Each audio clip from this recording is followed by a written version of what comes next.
Imagine this. A young nation, barely, a decade old, it's finding itself at a real crossroads, facing these immense internal challenges, kind of struggling with its identity, and maybe seeming a bit adrift in a, well, pretty complex world back then. Then, almost unexpectedly, this period emerges, a time that many people would later look back on and actually call its golden decade. What does it really take for a country still in its infancy to pivot like that? To go from maybe instability to such a phase of rapid growth, seemingly determined leadership, and, well, surprising stability? Today, we're taking a deep dive into precisely such a pivotal era. It's often debated, sure, but it was undeniably transformative in Pakistan's history. We're talking about the years 1958 to 1969. This was the period led by Field Marshal Ayub Khan. Our exploration today comes from a really detailed and, I think, insightful perspective offered by Zaheer Ahmad Meer in his book, The Generals of Pakistan.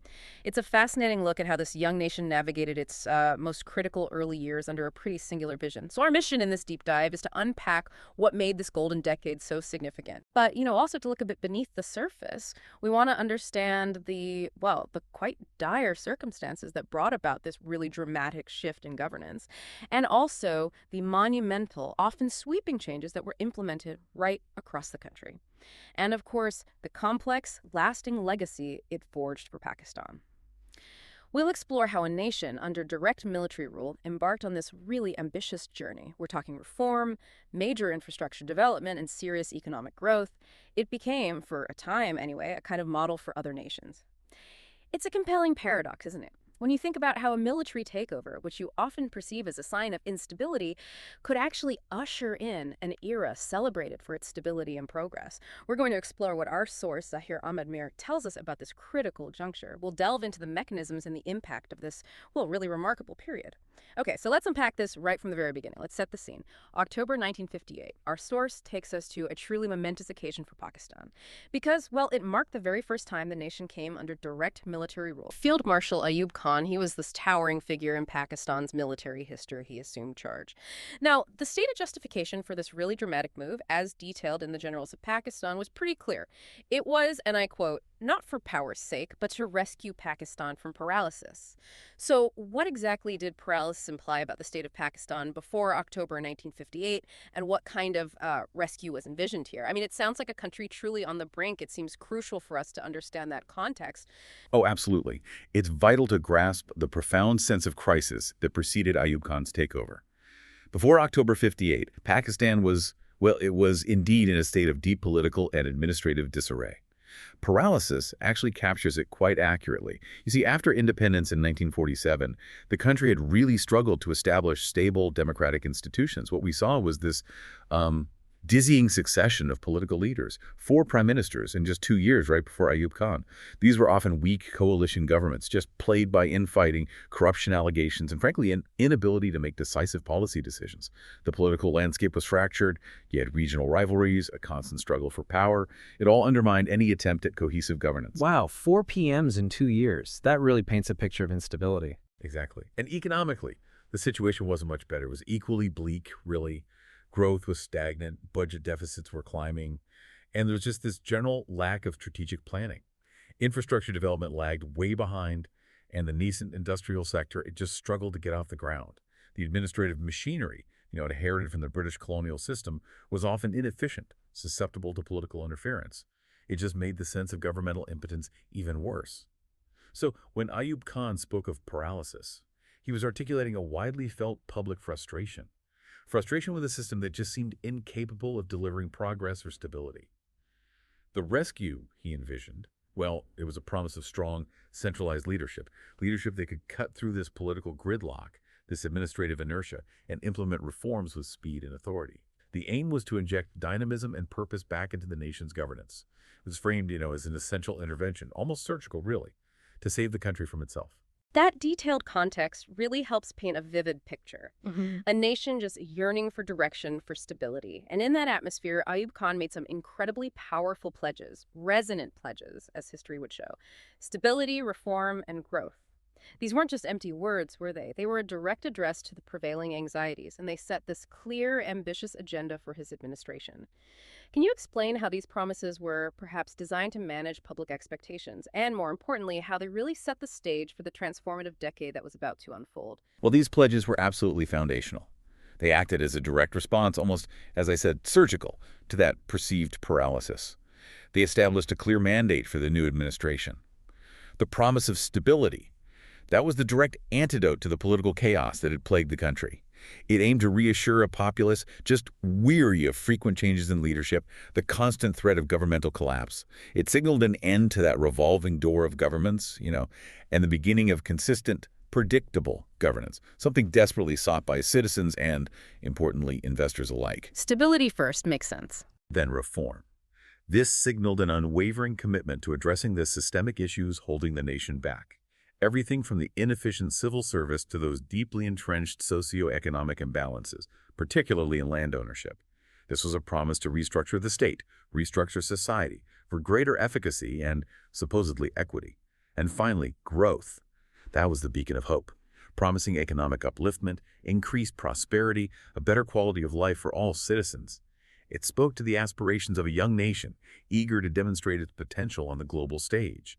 Together, these pledges really crafted a narrative of purpose, progress, and decisive action.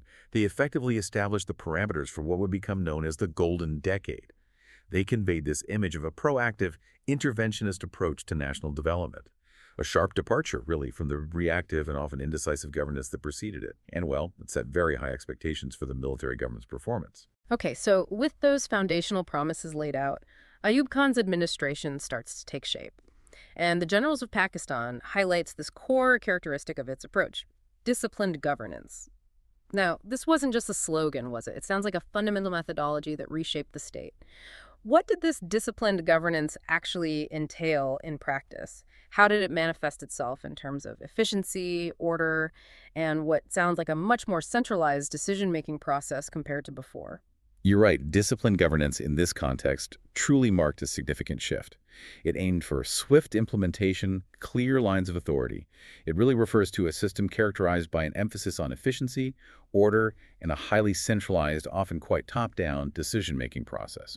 This model consciously moved away from the more diffuse and often contentious parliamentary processes. It favored direct action, quick execution of policies, much like, you might say, a military operation. Ah, the military background influencing the style. Precisely. In practice, this meant several things. Firstly, a significant streamlining of the bureaucracy. Ayub Khan's administration launched a series of, purges and reforms aimed at rooting out corruption, enhancing professionalism, making sure government departments were responsive and effective. This included establishing screening committees, tribunals to evaluate civil servants, often resulting in dismissals or forced retirements for those deemed corrupt or inefficient. Secondly, decision-making was consolidated, right at the highest levels, largely within the President's Secretariat and through a council of ministers, who were handpicked for their expertise rather than, say, political affiliation. This centralized control allowed for rapid policy formulation and implementation. It bypassed those prolonged debates, the political wrangling that had previously paralyzed government action. So speed and decisiveness were key. Absolutely. The military background of the leadership naturally lent itself to this model. It emphasized a clear command structure, strict accountability, the methodical pursuit of national objectives. The goal was to eliminate the very paralysis that, in their view, necessitated the takeover, enabling large-scale reforms to be pushed through without the political obstruction that had previously hampered progress. Now, while it certainly brought a certain efficiency and order, it also, and this is crucial, significantly curtailed political freedoms and democratic participation. And that set the stage for future challenges, which I'm sure we'll get into later. Right, the other side of the coin. Okay, this is where it gets really interesting for me. Because alongside this disciplined approach, Ayub Khan launched these sweeping foundational changes. Not minor tweaks, as you said, fundamental shifts across critical sectors. Our source specifically mentions three major reform areas: a civil service overhaul, ambitious land redistribution, and the implementation of strategic five-year plans. These sound like interconnected pillars.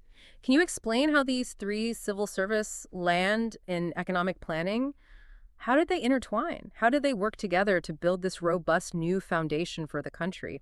What was the synergy between them? How did they aim to pull Pakistan out of that stagnation? Yes, if we connect this to the bigger picture, these three reforms were definitely not isolated initiatives. They represented a concerted, integrated effort to modernize the state apparatus and tackle those key socioeconomic challenges right from the get-go. It was a holistic strategy, really, aiming to create a self-reinforcing cycle of development. Let's break down that synergy. First, the civil service overhaul. Absolutely crucial. A disciplined government, one aiming for rapid growth and reform, fundamentally needs a competent, efficient, and ideally uncorrupted administrative machine to execute its policies. Reforming the bureaucracy meant purging inefficiency, enhancing professionalism, ensuring that government departments from tax collection to infrastructure development could effectively implement the ambitious plans. This involved not just screening for corruption, but also training programs, merit-based promotions, trying to create a more capable and, frankly, loyal cadre of administrators. Crucially, it also led to the establishment of the basic democracy system in 1959. Now, this wasn't just an administrative reform, it was deeply political. It created a four-tiered system of local government councils. Their members were indirectly elected, and in turn, they formed the electoral college for the president. So it essentially decentralized some administrative functions while centralizing ultimate political control. The aim was local participation, but without full parliamentary democracy. Without a functioning, reliable civil service and a controlled political apparatus, even the best policies would just falter. I see. So the administrative fix enabled the political structure he wanted, which then enabled the reforms. Exactly. Then there was land redistribution.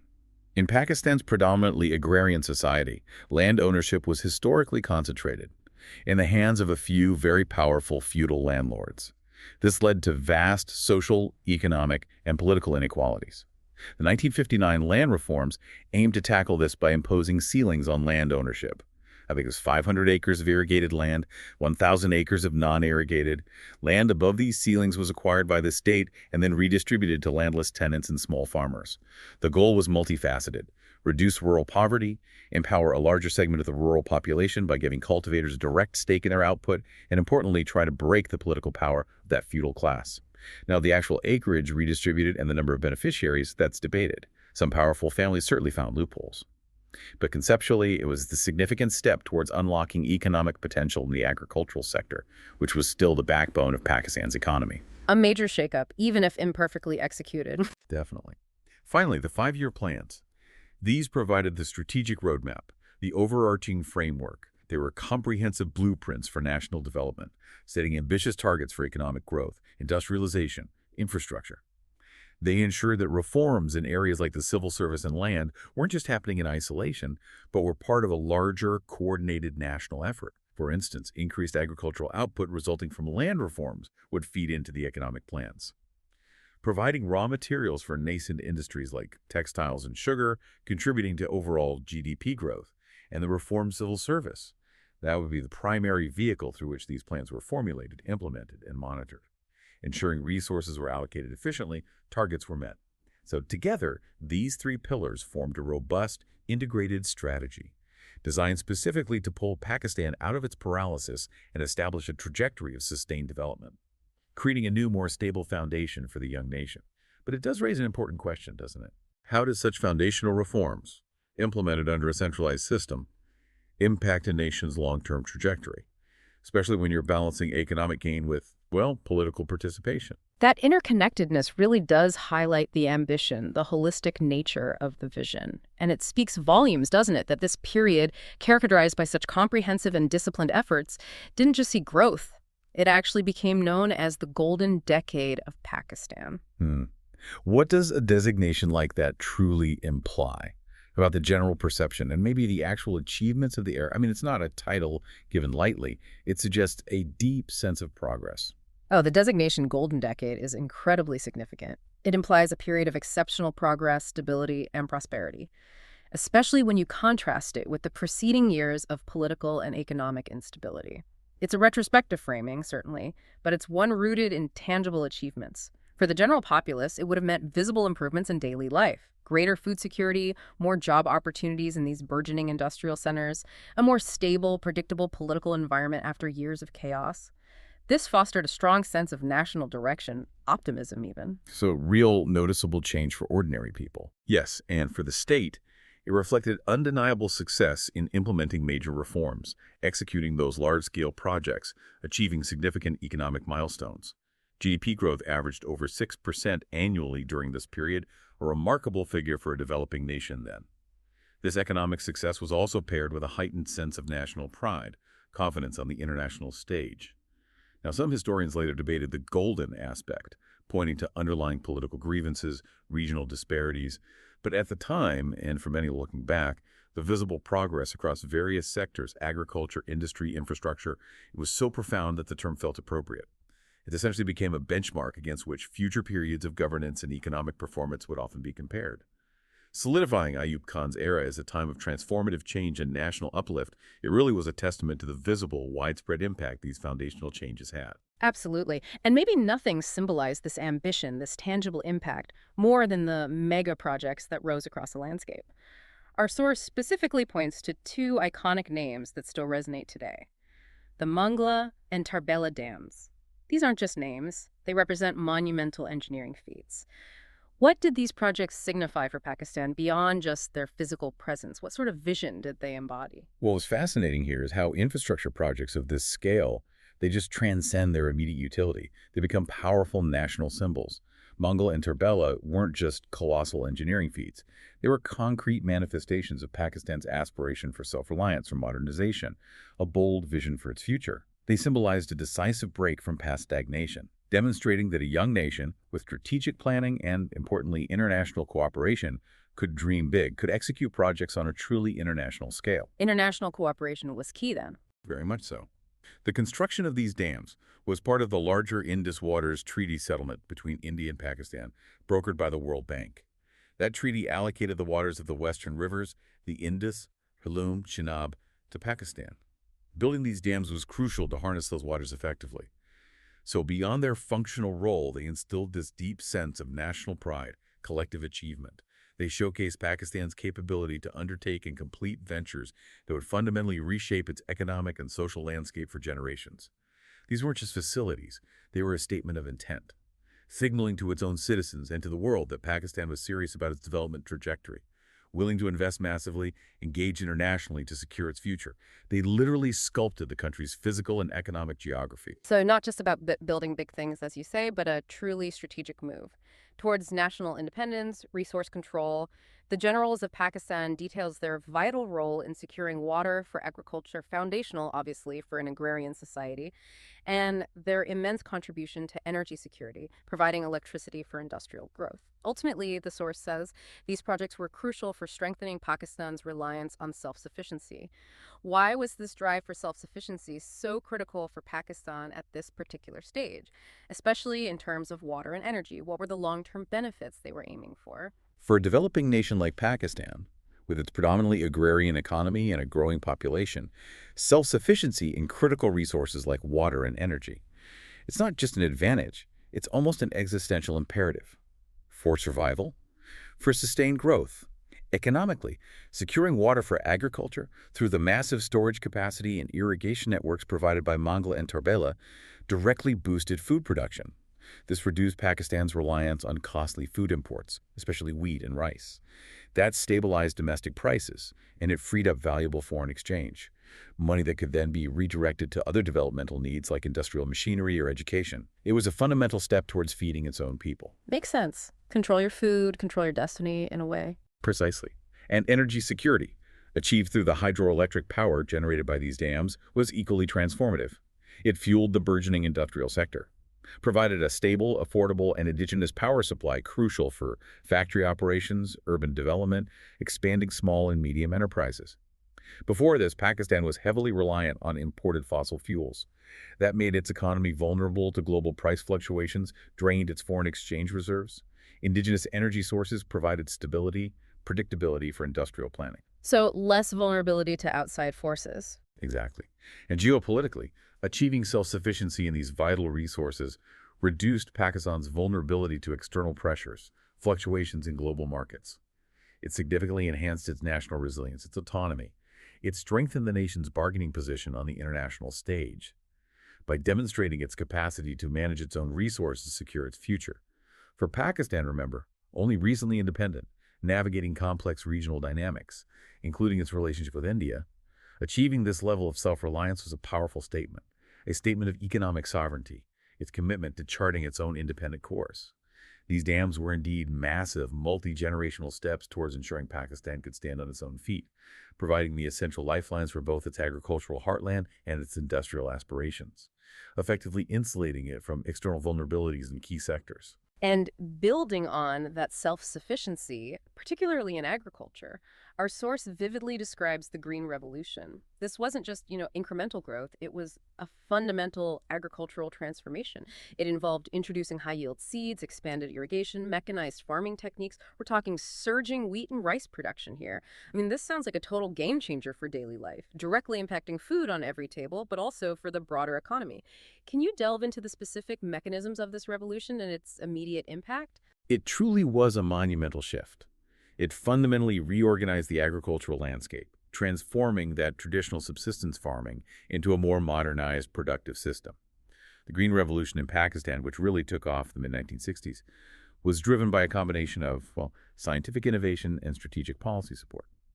The core of this transformation was the introduction of high-yield varieties, HYVs, of seeds, specifically the semi-dwarf maxi-pack wheat from Mexico and IR-8 rice from the International Rice Research Institute, IRI, in the Philippines. These new varieties were engineered, basically, to be more responsive to fertilizers and irrigation, yielding significantly more output from the same amount of land compared to the traditional local varieties. It was a biological breakthrough, really. So better seeds were the starting point.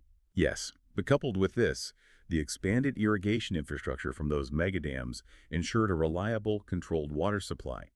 That was critical for these HYVs to thrive. Farmers weren't solely dependent anymore on the often erratic monsoon rains. Alongside water, the government provided substantial subsidies for chemical fertilizers and pesticides, essential inputs for the HYVs, and there was also a push for mechanized farming techniques. The government facilitated access to tractors, other modern equipment. That dramatically increased efficiency, allowed larger areas to be cultivated and harvested much more quickly.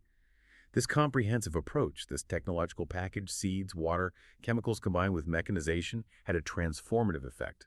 The immediate impact was nothing short of a revolution in agricultural productivity. And the results were dramatic. As the source notes, wheat production nearly doubled between 1960 and 1968. Rice saw similar surges. This led to a profound achievement. For the first time, Pakistan approached food self-sufficiency.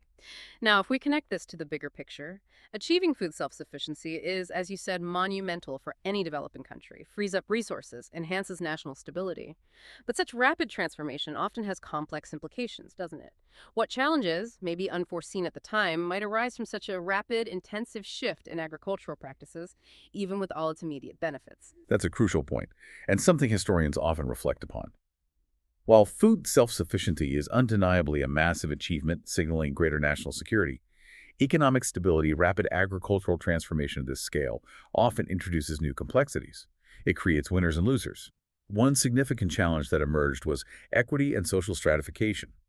The benefits of high-yield seeds, mechanized farming, they tended to disproportionately favor larger landowners, those who had the capital to invest in the complete package of new technologies, the HYV seeds, fertilizers, pesticides, expensive equipment like tractors. Smaller farmers, tenants, they often struggle to afford these inputs or to access the necessary credit. This could lead to increased rural inequality, the rich getting richer, the poor potentially falling further behind, or even being displaced if they couldn't compete, or if landowners opted for mechanization over tenant labor. This inadvertently fueled a sense of injustice in some rural areas. So the benefits weren't evenly spread. Not always, no. Another challenge lay in the environmental impact.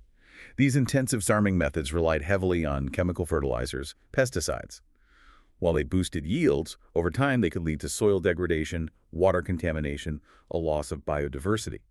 Extensive irrigation also raised concerns about waterlogging and salinity in certain regions, which can render land infertile in the long run. The long-term sustainability of such practices became a major concern for future generations. Right. The environmental cost wasn't maybe fully appreciated then. Possibly not fully. Furthermore, there was the question of market stability. A sudden surplus of staple crops, while excellent for self-sufficiency, could actually depress prices for farmers if not managed carefully. You need robust government procurement, storage facilities, export policies. So while the immediate gains in food security were transformative, these rapid changes undeniably laid the groundwork for future challenges.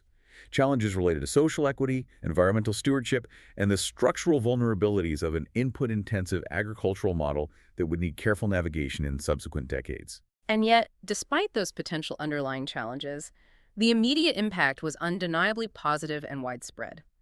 Our source highlights how this agricultural boom translated into prosperity, not just for farmers, particularly the larger ones, as you noted, but also for industry and cities, creating this powerful, positive feedback loop. It's a testament, really, to how fundamental changes in one sector can just ripple across an entire economy, driving broader national development. Exactly. The success of the Green Revolution wasn't confined to the fields. It served as a powerful engine for broader economic development throughout the Golden Decade. With a surplus of food, the cost of living for urban populations stabilized. This allowed for greater disposable income, increased consumer demand for manufactured goods. This, in turn, stimulated industrial growth, particularly in sectors that processed agricultural products, think sugar mills, cotton ginning factories, textile manufacturing. New industries supplying inputs to farmers, like fertilizer production and agricultural machinery manufacturing, also boomed. So a real interconnectedness. Absolutely. Farmers with increased incomes became this new, significant market for industrial goods and services, everything from bicycles and radios to construction materials, further boosting urban economies, creating this virtuous cycle of demand and supply. This intersectoral linkage agricultural prosperity feeding industrial growth and urban development truly demonstrated how intertwined these sectors were. It contributed to the overall sense of a golden decade, where multiple facets of the economy seemed to be thriving simultaneously. It was a well-orchestrated, albeit often centrally directed, economic strategy. Okay, speaking of industrial growth, the focus then shifts to the rise of industrialization and exports, truly making Pakistan an economic model that caught international attention. Industrial zones boomed across the country. Key sectors like textiles, cement, engineering goods saw significant growth. And crucially, these goods found markets abroad, signaling a truly outward-looking economic strategy. Our source mentions that international observers actually called Pakistan a model for Asia. Being called a model for Asia is incredibly high praise. What specific aspects do you think impressed international observers most during this period, leading to such high praise? Well, this period truly did generate a buzz in international development circles. And that high praise, it points to a broader international perception of success, which in itself can attract further investment and opportunities. International observers were likely impressed by a combination of factors. First, just the sheer pace and consistency of economic growth. Pakistan was demonstrating consistent, high GDP growth rates averaging over 6% annually during the 1960s. That performance was quite remarkable for a developing nation in that era. And this wasn't just growth, it was significant structural transformation, moving beyond a purely agrarian economy towards industrialization. The share of manufacturing in GDP increased significantly. So measurable results, basically. Measurable results, yes. Second, the disciplined approach to economic planning, exemplified by those meticulously crafted five-year plans. They provided a clear, coherent strategy that Western development economists often admired. It showed a deliberate, government-led efforts to manage economic development, rather than leaving it to chance. The Planning Commission, a central body, played a crucial role in directing investment and setting targets. Third, the successful implementation of mega-projects, like Mangla and Tarbela, alongside developing new industrial estates like the Sindh Industrial Trading Estate, out in Karachi, or industrial complexes in Lahore, Peshawar. These were tangible symbols of progress, of capability. They showcased Pakistan's ability to execute large-scale infrastructure and industrial development. Visible proof of progress. Exactly. Fourth, the shift towards export-oriented growth. In sectors like textiles, jute goods from East Pakistan then, cement, engineering goods, this demonstrated a growing competitiveness in international markets, indicating a maturing economy capable of producing goods for global consumption. And finally, the relative political stability under Ayub Khan, especially when you contrast it with the tumultuous early years of Pakistan and the general instability often seen in other newly independent nations. It provided a predictable, seemingly secure environment for both domestic and foreign investment. All these elements combined painted this picture of a nation effectively leveraging its resources and strong leadership to achieve rapid modernization, making it an attractive model for other developing countries, particularly in Asia, look to replicate such success. That comprehensive view makes it really clear why the international community took such notice. And at the heart of this outward-looking economic strategy was Karachi. Our source emphasizes it became the central hub for international trade. It's easy, maybe, to overlook the geographical and logistical importance of a port city like that, connecting a nation's burgeoning goods to the world. What made Karachi so vital to this economic boom? Oh, Karachi's role as a bustling port city was absolutely indispensable to Pakistan's economic strategy during the Golden Decade. It was truly the nation's economic lifeline. Its natural deepwater harbor, its existing colonial-era infrastructure, it made it the primary gateway for both essential imports, raw materials, industrial machinery, technology vital for industrialization, even luxury goods, and crucially, for the export of those burgeoning Pakistani The goods. gateway, literally. Literally, the city became the central nexus where goods like textiles, cement, agricultural products from across the country were collected, processed, and then shipped off to international markets. The government's focus on developing industrial zones within and around Karachi, like the site area, and improving trade relations meant that Karachi's capacity for handling larger volumes of cargo became paramount. Significant investments were made in modernizing its port facilities. And it wasn't just a physical transit point, it was also the financial and commercial capital, hosting major banks, insurance companies, trading houses that facilitated foreign investment and global trade. Karachi was literally the point where Pakistan connected with global markets, attracted foreign capital, and showcased its economic prowess, solidifying its status as the heartbeat of Pakistan's international trade and industrial growth. Its dynamism really reflected the overall economic thrust of the era. Okay, so beyond the economic sphere, Ayub Khan's era also saw this highly sophisticated, maybe pragmatic approach to foreign policy and national security. Our source describes his foreign policy as one of balanced alliances. Now, navigating the, let's face it, treacherous waters of Cold War geopolitics, joining alliances like CETO and CENTO while simultaneously building crucial ties with both China and the US, that sounds incredibly complex. What were the core objectives behind this diplomatic tightrope walk? What were the strategic calculations involved there? Well, the objectives behind this diplomatic tightrope walk were deeply rooted in a pragmatic, strategic assessment of Pakistan's security and developmental needs. In a bipolar world, remember, where non-alignment was often seen as a luxury few could afford, Ayub Khan's foreign policy was a masterclass in realpolitik, really. That political philosophy focused on practical rather than ideological considerations, prioritizing national benefit and power over abstract ideals. Pragmatism over ideology. Very much so. Firstly, joining CETO, Southeast Asia Treaty Organization, and CENTO, Central Treaty Organization. These were anti-communist defense pacts backed by the U.S., provided Pakistan with much-needed military aid and economic assistance from the Western Bloc.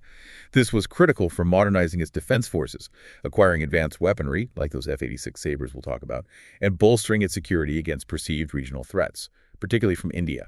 So a primary objective: secure military hardware, training, economic support for development. Makes sense, given the neighborhood. Right. However, the balanced alliances approach meant not putting all its eggs in one basket.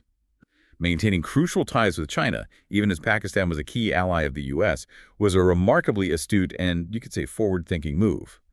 China was an emerging regional power. Fostering good relations provided an alternative diplomatic avenue, especially as Pakistan's relationship with India remained tense. This relationship deepened significantly in the 1960s. There was border agreement in 1963, initiation of projects like the Karakoram Highway. It offered a potential counterweight in regional dynamics, opened up new avenues for economic and strategic cooperation. It actually made Pakistan a kind of bridge between the two blocs at times. Playing both sides, in a way. Carefully, yes. Similarly, cultivating strong relations with the U.S. provided access to cutting-edge technology, significant development loans, and a powerful ally on the global stage, which added weight to Pakistan's diplomatic voice. The overarching goal was always to maximize Pakistan's strategic leverage, safeguard its national interests by diversifying its partnerships. This allowed Pakistan to attract aid and support from multiple sources, avoid exclusive dependence on any single power, and enhance its standing in a highly complex international environment. It demonstrated a sophisticated understanding of global power dynamics, prioritizing national benefit and security over strict ideological alignment, a strategy that arguably served Pakistan well for much of the decade. And speaking of national security, it wasn't just about diplomacy, was it? This period also saw significant military modernization. The Generals of Pakistan highlights that the army was modernized, the Air Force gained those impressive F-86 Sabres, the Navy expanded its capabilities.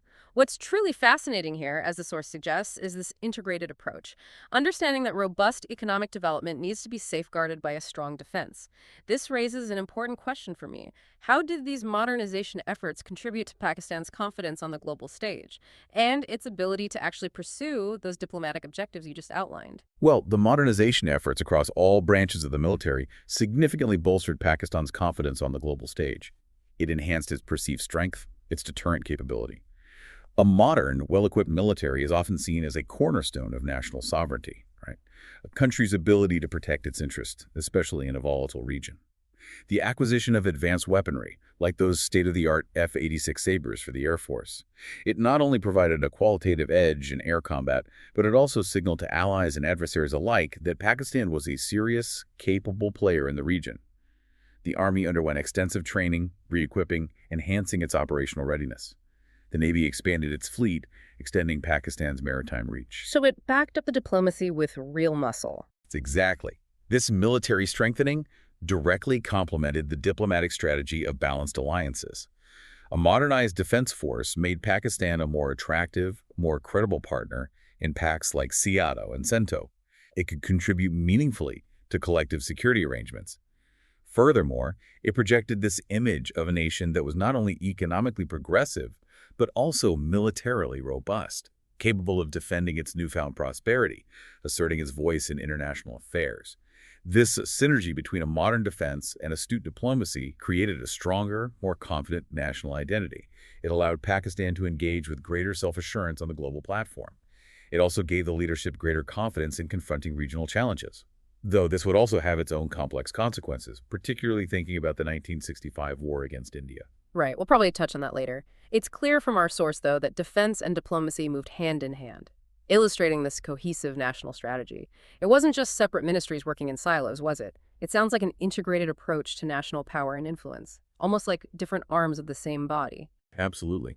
That synchronicity between defense and diplomacy during Ayub Khan's era was a hallmark of his administration's holistic approach to statecraft. A direct consequence, perhaps, of that disciplined governance we talked about earlier.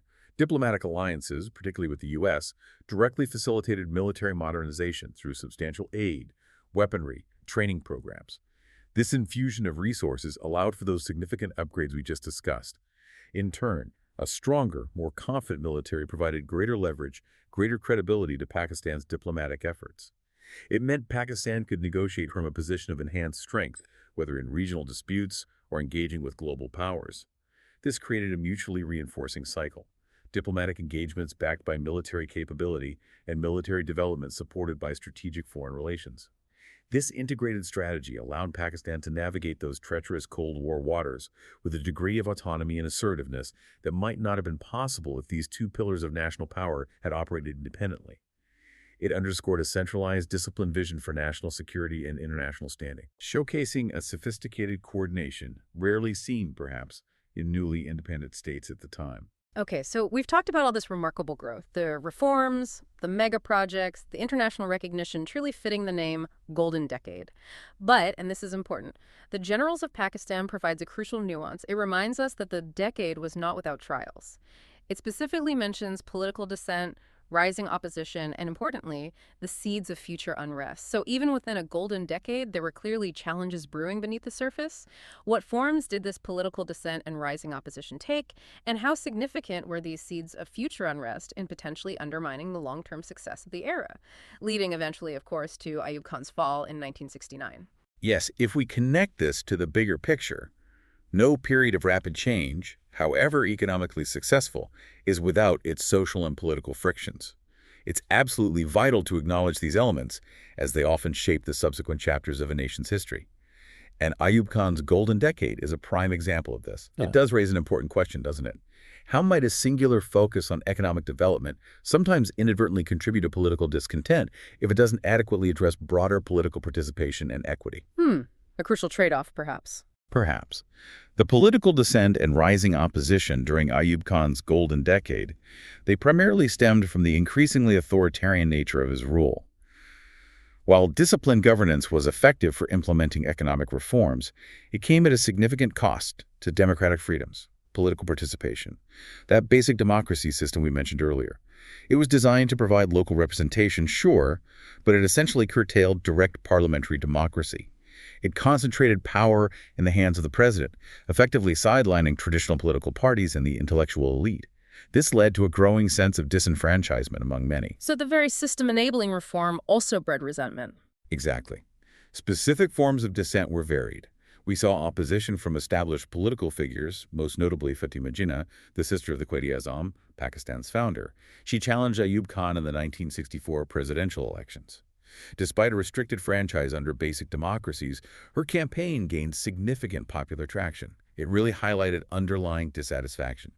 There was also growing student activism, particularly in the mid to late 1960s, often sparked by discontent over education policies, the suppression of political freedoms.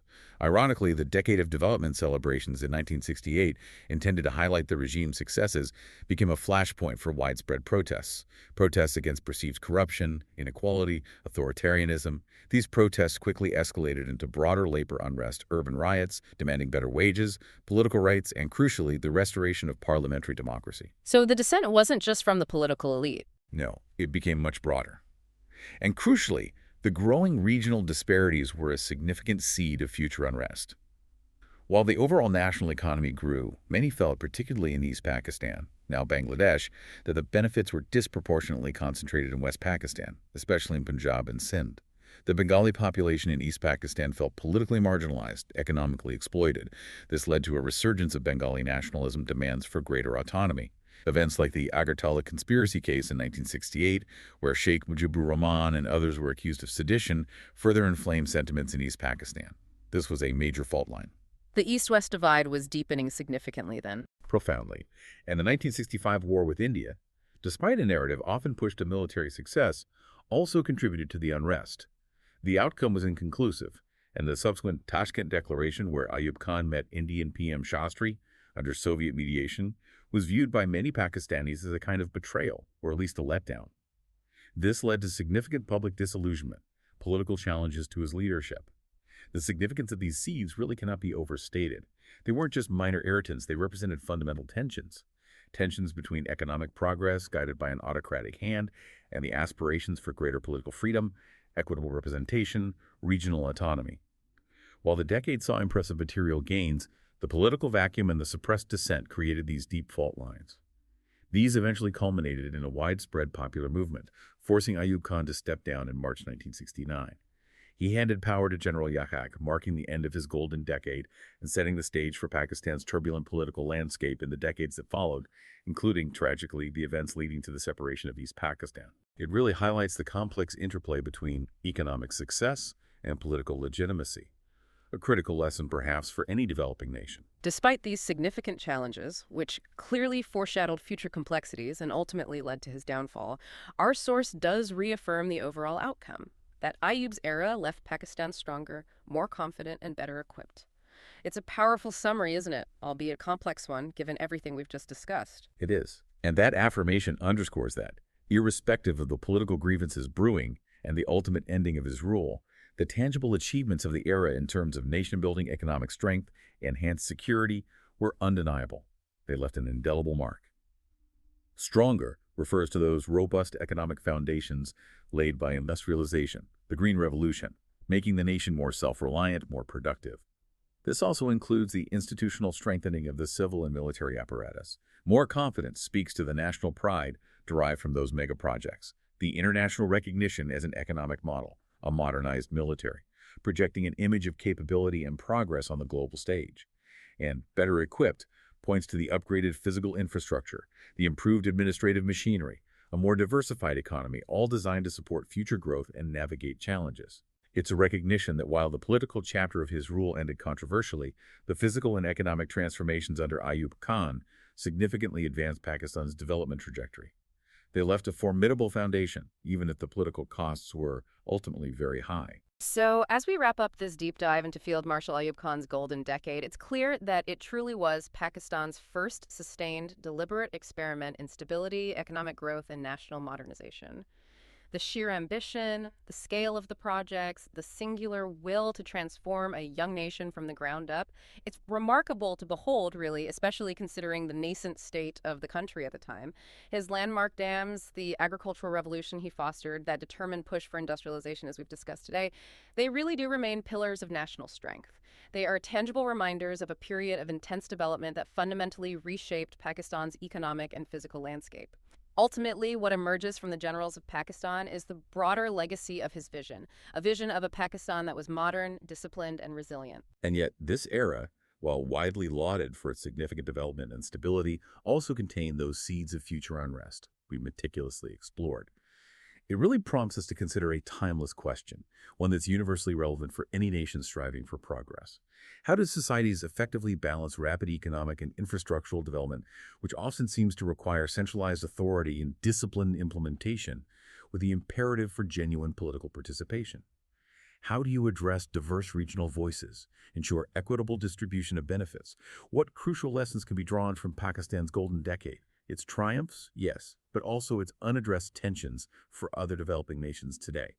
As they grapple with their own complex paths towards prosperity and lasting stability, it's a conversation, I think, that continues to resonate far beyond Pakistan's borders, offering valuable insights into the intricate dynamics of nation building.